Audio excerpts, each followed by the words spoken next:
আসসালামু আলাইকুম। নতুন একটি রেসিপি দেখার জন্য সবাইকে স্বাগত জানাচ্ছি। আজকে আপনাদের সাথে শেয়ার করব খুব সহজেই ঘরে কিভাবে একটি উপাদান দিয়ে গাওয়া ঘি তৈরি করা যায়। আশা করি আপনারা পুরো ভিডিওটি দেখবেন। রেসিপিটি আপনাদের কাছে সহজ এবং অবশ্যই ভালো লাগবে। চলুন দেখে নিই গাওয়া ঘি তৈরি করার পুরো প্রস্তুত প্রণালী। ঘি তৈরি করার জন্য আমি প্রতিদিন বাসায় যে গরুর দুধ জাল করতাম সেই দুধ থেকে সরটাকে আলাদা করে নিতাম। আর দুধ জাল করার পর যখন দুধটা একদম পুরোপুরি ঠান্ডা হয়ে যায় তখন এইভাবে সরটাকে একটা ছাঁকনির সাহায্যে আলাদা করে নিচ্ছি। এইভাবে আমি 1 মাস জমিয়েছি আর প্রতিদিন এভাবে সরটাকে আলাদা করে নিয়ে একটা বক্সে ভরে ডিপ ফ্রিজে রেখে দিয়েছি। অবশ্যই ডিপ ফ্রিজে রাখতে হবে। ফ্রিজের নর্মাল চেম্বারে রাখলে কিন্তু 1 মাস ভালো থাকবে না। তো একইভাবে আমি প্রতিদিন ঠিক এই কাজটা করতাম। আমি আপনাদের সুবিধার জন্য দেখিয়ে দিলাম। 1 মাস এই সরটাকে জমিয়ে রাখার পর আমি ডিপ ফ্রিজ থেকে বের করে রুম টেম্পারেচারে আসা পর্যন্ত অপেক্ষা করেছি। আর রুম টেম্পারেচারে আসার পর আজকের যেই সরটা নিয়েছিলাম সেই সরটাও এখানে নিয়ে নিলাম। তো আমাদের এখানে 1 মাসের সর এতটুকু হয়েছে। এখন এই সরটাকে আমি একটা গ্রাইন্ডারের জারে নিয়ে তারপর গ্রাইন্ড করে নিব।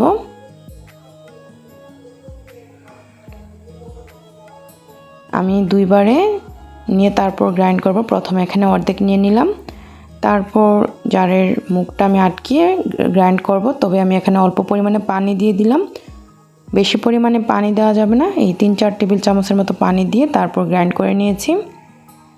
এখন একটা মিক্সিং বোলে নিয়ে নিলাম আর ঠিক একইভাবে বাকি সরগুলো গ্রাইন্ড করে নিয়েছি। এখন আমি এখানে ফ্রিজের নর্মাল পানি দিয়ে দিচ্ছি। পানিটা দেওয়ার পর এখন কিন্তু এভাবে হাত দিয়ে আমি কষলিয়ে নিচ্ছি আর মাখনটা কিন্তু আলাদা হয়ে যাবে। এই যে দেখুন আলাদা হয়ে যাচ্ছে। তো এইভাবে কিছুক্ষণ মাখিয়ে নেওয়ার পর আলাদা হয়ে গিয়েছে। তো এখন আমরা এই মাখনটাকে আলাদা করে নিচ্ছি। তো মাখনটাকে আমি আলাদা করে নিয়েছি। আর এখন যেটা দেখতে পাচ্ছেন এটা হচ্ছে বাটার মিল্ক।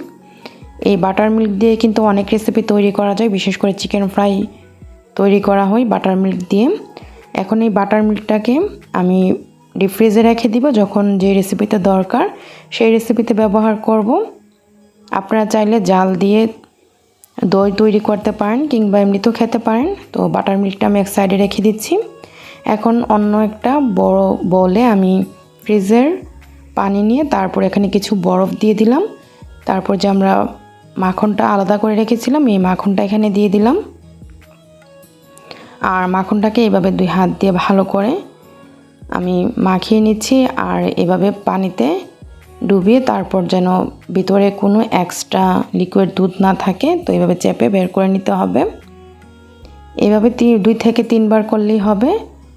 তারপর আমি সরাসরি ঘি তৈরি করছি। আর ঘি তৈরি করার জন্য চুলায় একটা প্যান বসিয়ে এই মাখনটাকে নিয়ে নিলাম। আর মাখন মানে হচ্ছে বাটার, আর এটা হচ্ছে বাটার। আপনারা চাইলে এভাবে বাটারটাও তৈরি করে নিতে পারেন। ফ্রিজের নর্মাল চেম্বারে রেখে দিলে কিন্তু আপনারা অনেক দিন পর্যন্ত সংরক্ষণ করতে পারেন। তো আমি এখন চুলার আঁচটা মিডিয়াম আঁচে করে দিয়ে জাল করে নিচ্ছি। কিছুক্ষণ পর পর নেড়ে দিলেই হবে, ঘন ঘন নাড়তে হবে না। চুলার আঁচটা এই পর্যায়ে আমি মিডিয়াম থেকে কম আঁচে করে দিয়ে অপেক্ষা করছি। প্রায় 5 থেকে 7 মিনিট পর এই যে দেখুন দেখা যাচ্ছে পুড়িয়ে, মানে অনেকে ভাবতে পারেন আমি পুড়িয়ে ফেলছি, আসলে তা না, এটা এরকমই হতে হবে।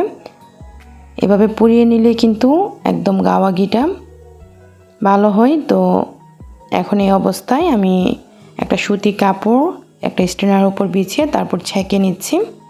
ভালো করে চেপে ঘিটাকে আলাদা করে নিয়েছি। এই যে দেখুন গরম অবস্থায় এরকম কালার দেখা যাচ্ছে, কিন্তু ঠান্ডা হওয়ার পর কিন্তু কালারটা আরও কিছুটা হালকা হয়ে যাবে। অবশ্যই এভাবে তৈরি করতে হবে যদি আপনারা একদম দোকানে কেনা গাওয়া ঘির মতো তৈরি করতে চান। এরকম পুড়িয়ে তারপর চুলা থেকে নামিয়ে ছেঁকে নিতে হবে।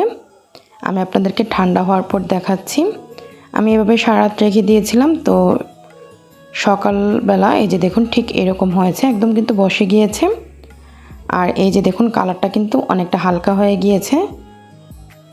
ঠিক এভাবেই তৈরি করতে হবে এই গাওয়া ঘিটা। আর ঘি কিন্তু আমাদের স্বাস্থ্যের জন্য বেশ উপকারী। ঘরে তৈরি এই গাওয়া ঘি দিয়ে কিন্তু আলু ভর্তার সাথে কিংবা পরোটা ভাজার সময় বা যে কোনো রেসিপিতে কিন্তু খুব ভালো লাগে খেতে। চেষ্টা করেছি সহজভাবে কিভাবে আপনাদের সাথে ঘি তৈরি করা যায় রেসিপিটি শেয়ার করতে। আশা করি রেসিপিটি আপনাদের একটু হলেও উপকারে আসবে। যদি রেসিপিটি ভালো লাগে লাইক কমেন্ট শেয়ার দিয়ে আমার সাথেই থাকবেন। আজকের রেসিপিটি দেখার জন্য আপনাদের সবাইকে অসংখ্য ধন্যবাদ। সবাই ভালো থাকবেন, আমার জন্য দোয়া করবেন।